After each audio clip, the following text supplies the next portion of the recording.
Once again, we're revisiting the idea of postcards this week and what they mean to American history and world history as a whole, and how they became such a key part of how we met up, we engaged with those, we were involved in people's lives.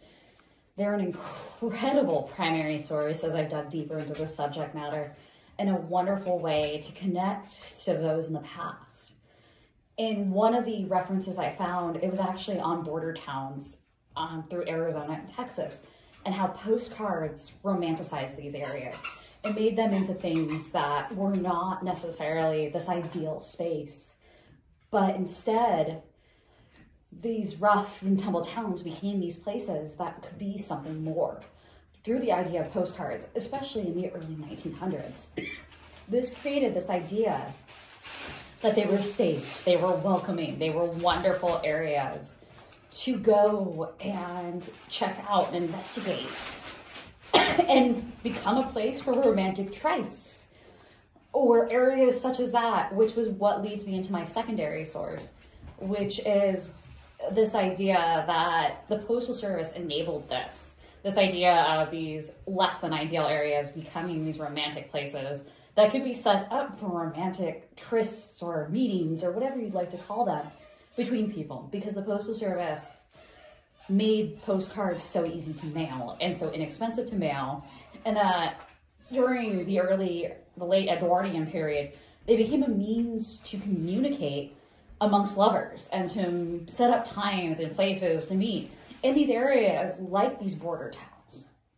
which just creates this incredible narrative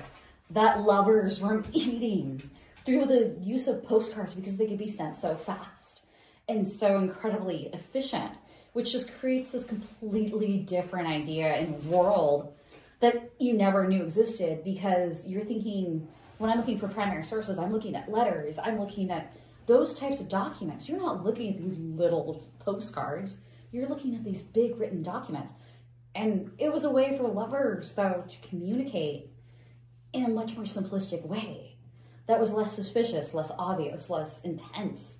because it meant that it wasn't this thing. And since postcards were so commonly sent during the early 1900s, no one thought anything of them. They were just part of the landscape. They were just part of this world, this existence. It wasn't a big thing, which creates this incredibly fascinating idea.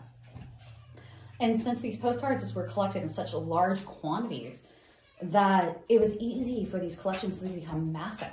So these people would gather these huge, immense collections that were just incredibly sized, including one that I came across in my last source, that someone had one over 12,000 that was written between him and friends in the United States while he was traveling in Europe, but also with the women that he was meeting in Europe, which just incredibly adds to this narrative that postcards were this unbelievably crazy, fun thing that created all these interactions between people that wouldn't otherwise have been done because of the means in which they were conveyed. So I feel like it's just this incredible opportunity to dig into something that I wouldn't have gotten to dig into if I hadn't started looking at these from the beginning and finding that set of postcards that came from my partner's family, because it's opened up this incredible world that I knew nothing about. And now as I dive further into the subject matter, I feel like the world's expanding exponentially, and I'm looking forward to next time I go into an antique shop, finding a few. I hope you enjoyed, and have a great night.